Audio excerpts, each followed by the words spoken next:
कांडगिरी कर रहे हो? सारे सवाल आशुतोष नेगी से पूछोगे आप? कोई 2-4 साल की सजा के लिए हम नहीं लड़ रहे हैं। अरे जिस पे आरोप लगे उससे पूछो ना। अगर आप पत्रकारिता करते हो, दमखम है, तो लगाओ ना माइक अजय कुमार के मुंह पे, लगाओ ना माइक इसके अभिनव कुमार के मुंह पे।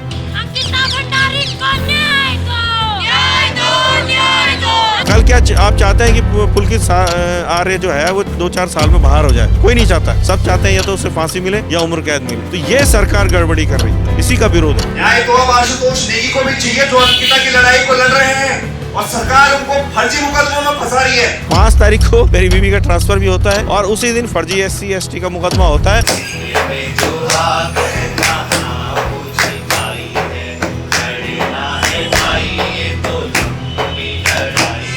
वकील साहब की बहन जो DGP ऑफिस में थी, उसे अचानक हड़कोड़ फेंक दिया। उनकी भी एक छोटी बेटी है, वो भी परेशान है, केवल इसलिए कि उनके भाई ईमानदारी से पैरवी कर रहे हैं। बहुत सारे लोगों को मैंने सुना कि अंकिता वहाँ क्यों गई। इसका जवाब मैं आपको देती हूँ। बहुत सारे हम लोग ऐसे होते हैं, सपने देखने से डरते हैं, लेकिन जिसने सपना देखा होता है वही एक कदम आगे बढ़ाता है, और जिसने वो कदम आगे बढ़ाया, आपने उसके साथ अंजाम देख लिया होगा।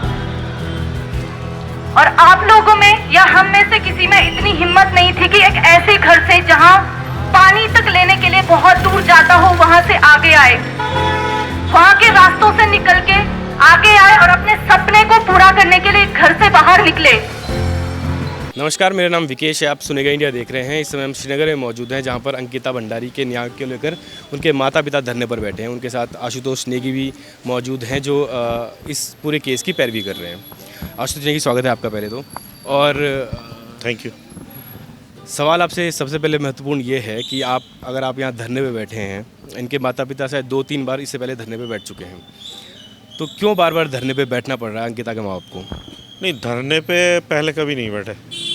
ये बात गलत है कि कभी धरने पे बैठे। हालांकि चेतावनी उन्होंने दी है बार बार कि हम धरने पे बैठ जाएंगे, लेकिन धरने पे नहीं बैठे। और ये उम्मीद थी कि भाई कहीं ना कहीं हमारी बात सुनी जाएगी। लेकिन जिस तरह से लगातार जो बहुत महत्वपूर्ण चीज़ें हैं इस केस से जुड़ी हुई, लोग कहते हैं कि साहब जब केस जो है कोर्ट में चल रहा है तो अब ज़रूरत क्या है धरने पे बैठने की? कोर्ट जो तय करेगा सो तय करेगा। मुद्दा ये है कि कोर्ट जो तय करेगा सो तय करेगा, लेकिन जब सरकार उस न्यायिक प्रक्रिया में बाधक बनेगी तो फिर जनता के पास लोकतांत्रिक तरीके से उसका विरोध दर्ज करने के अलावा क्या रास्ता है? ये जो धरना है ये एक तरह से लोकतांत्रिक विरोध है कि जो आप न्यायिक प्रक्रिया को बाधित कर रहे हो। अब आप ये देखिए कि इसमें जो 4 बिंदु आप देख रहे होंगे। सबसे पहली बात है कि जब SIT फॉर्म हुई थी, SIT ने जो भी जांच करी, वो अभियुक्तों ने कहा कि साहब हम नदी किनारे वहाँ पे बैराज के किनारे गए, वहाँ साहब धक्का लग गया, अंकिता गिर गई।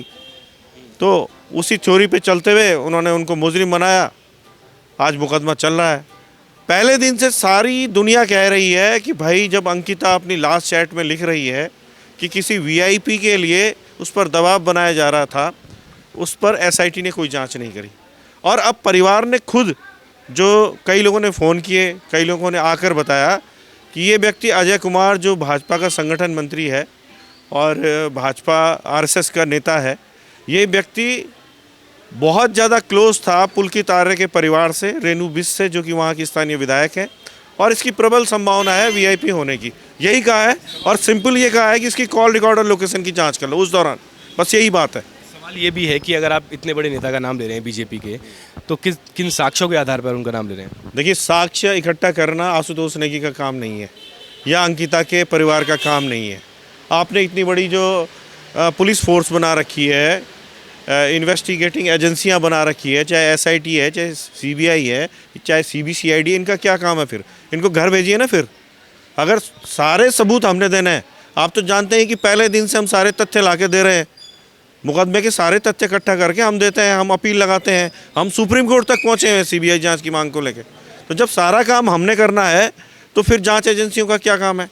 अगर आरोप लगा है और माँ बाप ने लगाया है, वो कोई आशुतोष नेगी ने नहीं लगाया, माँ बाप ने लगाया है, माँ बाप के पास कोई चीज़ें आई हैं, इनपुट आया है, तो उसमें जांच करने में क्या तकलीफ है?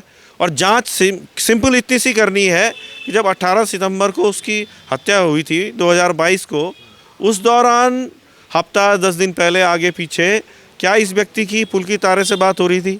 डॉक्टर विनोद आर्य से बात हो रही थी या रेणु बिस से बात हो रही थी जिन्होंने रिजॉर्ट को तोड़ा। तो ये सिंपल सी बात है, इसमें कौन सा इतना बड़ा पहाड़ टूट गया।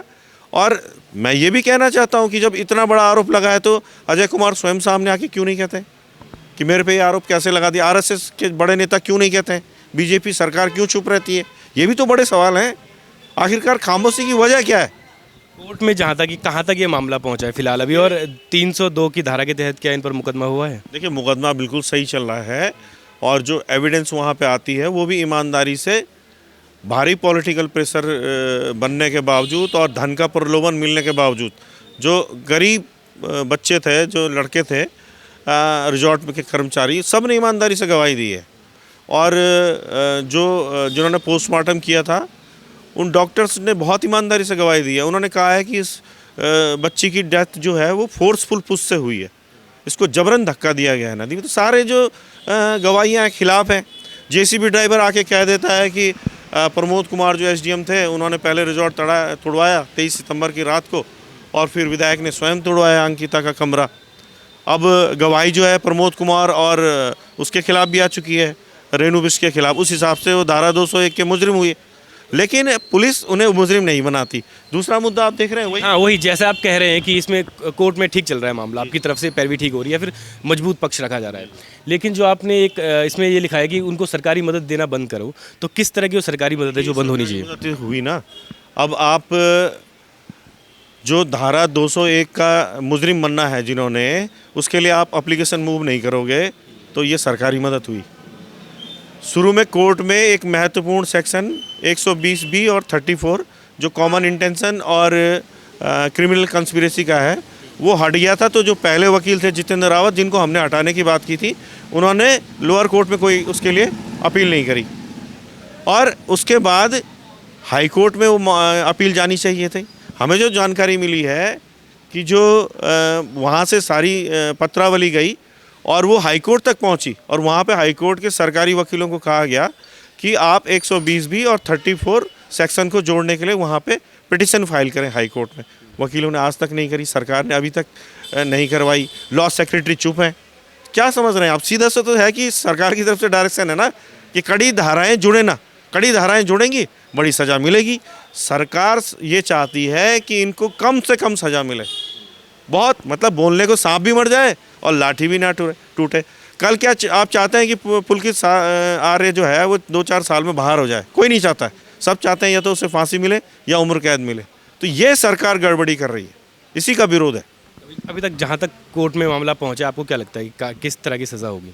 सज़ा मुझे लगता है कि कम से कम उम्र कैद तो होनी ही चाहिए। हम तो फांसी चाहते हैं, लेकिन कम से कम उम्र कैद तो होनी चाहिए। आशुतोष जी, एक आप भी सोशल मीडिया पर हैं, सब सोशल मीडिया पर, जब से आप इस पूरे मामले से जुड़े हैं, इस तरह के आरोप लग रहे हैं कि आशुतोष नेगी जी अपनी राजनीति को चमकाने के लिए सब कर रहे हैं, आशुतोष नेगी जी अपनी बीवी का ट्रांसफ़र रुकवाने के लिए सब कर रहे हैं। इन सब आरोपों पर क्या कहेंगे आप? देखिए, मेरी बीवी का जो ट्रांसफ़र था वो नियम विरुद्ध था, ठीक है। 5 जनवरी 2024 को जो उनका ट्रांसफ़र किया गया वो प्रदेश का इकलौता ट्रांसफ़र था। उसमें ये हवाला दिया कि वो लोकसभा चुनाव को प्रभावित कर सकती हैं। भाई, मेरी पत्नी कैसे प्रभावित कर सकती है लोकसभा चुनाव को? ठीक है, तो वो नियम विरुद्ध ट्रांसफ़र था और हमने उसको हाई कोर्ट में चैलेंज किया तो हाई कोर्ट ने उसे स्टे कर दिया है।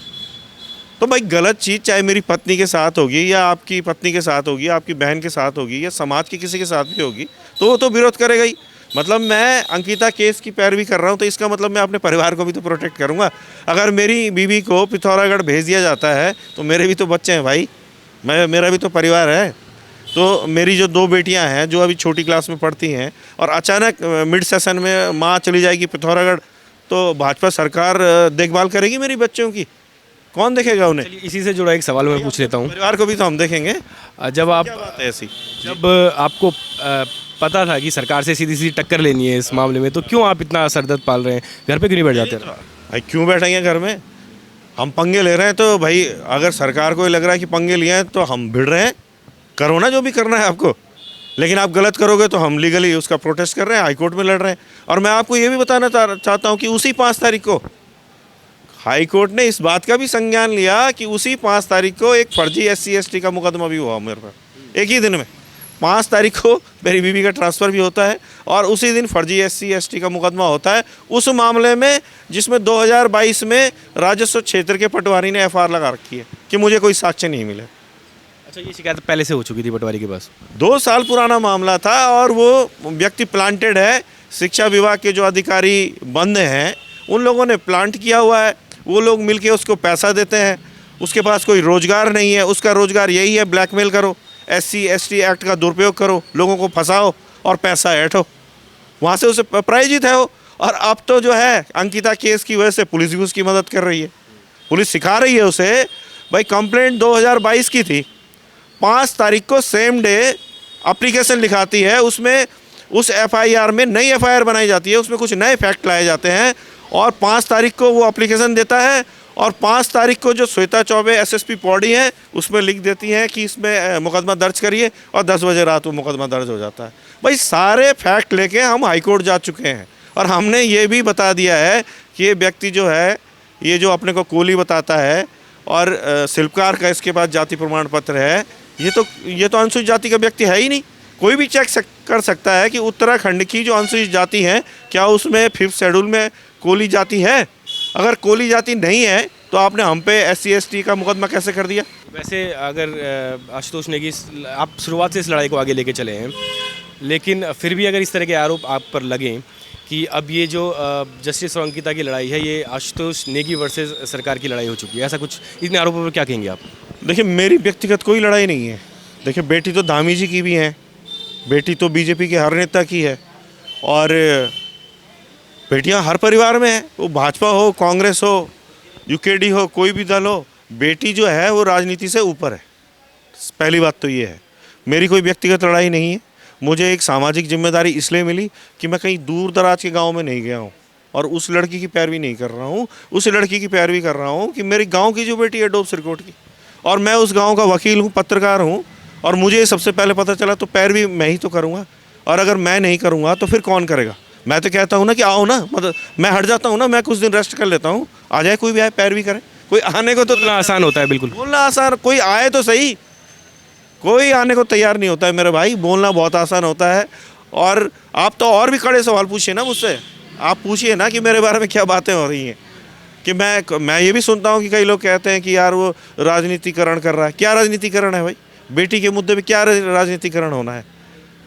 लेकिन इतना ज़रूर है कि हम ये चाहते हैं कि लोकतंत्र में चुनाव जो होते हैं वो सरकार की गलत नीतियों का जवाब देने का एक माध्यम होते हैं। और हम तो चाहेंगे कि जिस तरह से हमारे साथ अन्याय किया जा रहा है, हमें न्याय नहीं लेने दिया जा रहा है। केंद्र सरकार जो है बेटियों के रेस्लर्स जो हैं उनके मामले में, बृजभूषण सिंह जो उनका सांसद है उसके मामले में उनको न्याय नहीं लेने देते। ठीक है, कुलदीप सिंह सेंगर जो यूपी में जिसने बहनों का उत्पीड़न किया, उस मामले में उनको न्याय नहीं लेने दिया गया। जहाँ भी भाजपा और RSS के लोग अपराध में इन्वॉल्व होते हैं वहाँ केंद्र सरकार भी चुप्पी साधती है और राज्य सरकारें भी चुप्पी साधती हैं। इसका मतलब ये है कि ये जो डबल इंजन की सरकारें हैं ये बेटी बचाओ बेटी पढ़ाओ तो कहती हैं, लेकिन उसे हकीकत में अमली जामा पहनाने का इनका कोई प्रयास नहीं होता। इसका जवाब लोकतांत्रिक तरीके से लोकसभा चुनाव में इनको मिलना जरूर चाहिए। हमारा सिर्फ इतना कहना। लेकिन सच्चाई तो यही है आशुतोष जी कि जनता क्या इस मुद्दे से दूर जाती जा रही है। अंकिता भंडारी की, जस्टिस फॉर अंकिता भंडारी की मांग जो उस समय 1 साल पहले उठी थी वो अब हल्की पड़ रही है। हो सकता है ये कारण भी हो सकता है कि लोग कह रहे हैं कि कोर्ट में मामला चल रहा है, तो उन लोगों को किस तरीके से समझाएंगे आपकी कितना ज़रूरी है अंकिता को न्याय दिलाने की? ऐसा कुछ नहीं होता है। जब ताज़ा जख्म होता है, खून बहता रहता है तो उस समय सबको दिखाई देता है खून, लेकिन जब उसमें थक्का जम जाता है, उसमें पपड़ी जम जाती है तो वो जख्म जो है ना थोड़ा सा आदमी को एकदम नज़र नहीं आता है, बाहर से भी नहीं आता। जिसको चोट लगी होती है उसको भी थोड़ा सा समय मरहम देता है। तो समय जो मरहम देता है ये वाली बात होती है। ऐसा नहीं है कि लोग भूल गए हैं, आज भी लोग सभी चाहते हैं कि बेटी को न्याय मिले और उन्हें उम्मीद भी है कि कोर्ट से न्याय मिलेगा। हमें भी उम्मीद है। हम सिर्फ इतना कह रहे हैं कि सरकार इसमें बाधक न बने। हमारी सिर्फ इतनी गुजारिश है कि अपने DGP के माध्यम से, अभिनव कुमार के माध्यम से हमारा आप उत्पीड़न मत करवाइए। वकील साहब की बहन जो DGP ऑफिस में थी, मनीषा नेगी, उसे अचानक अभिनव कुमार जी जब से DGP आए उन्हें अचानक उठा के मडकोट फेंक दिया। उनकी भी एक छोटी बेटी है, वो भी परेशान है, केवल इसलिए कि उनके भाई ईमानदारी से पैरवी कर रहे हैं। तो क्या अभिनव कुमार ये चाहते हैं कि वो ढंग से पैरवी ना करें? ऐसा चाह रहे हैं क्या? हमें तो यही लगता है। अदरवाइज उनके आने के बाद पहले मुझे टारगेट किया, मेरी बीवी का ट्रांसफ़र किया, मेरे पे फर्जी मुकदमा किया, फिर आप वकील साहब के पीछे पड़ गए। तो इससे लग रहा है सर, क्या मतलब? सरकार अगर आपकी उत्पीड़न कर रही है इस तरीके से, तो क्या मकसद? अभिनव कुमार के माध्यम से उत्पीड़न कर रही है, दबाव बनाया जा रहा है। देखिए ऐसा है कि अगर वाकई मेरी बीवी पिथौरागढ़ चली जाती और मेरी बेटियां घर पे अकेली होती तो मैं घर में उन्हें खाना बना के खिलाऊंगा ना, उनको स्कूल भेजूंगा ना, मैं ही तो करूंगा। फिर मेरे घर में कोई और तो है नहीं, मेरे माँ बाप जो है अब इस दुनिया में नहीं है, मेरी पत्नी के माँ बाप अब इस दुनिया में नहीं है, तो हम लोग कैसे मैनेज करेंगे? तो सीधा सा टारगेट ये था पूरा रिसर्च करके कि आशुतोष नेगी का जो कमज़ोर कड़ी है वो कहाँ है।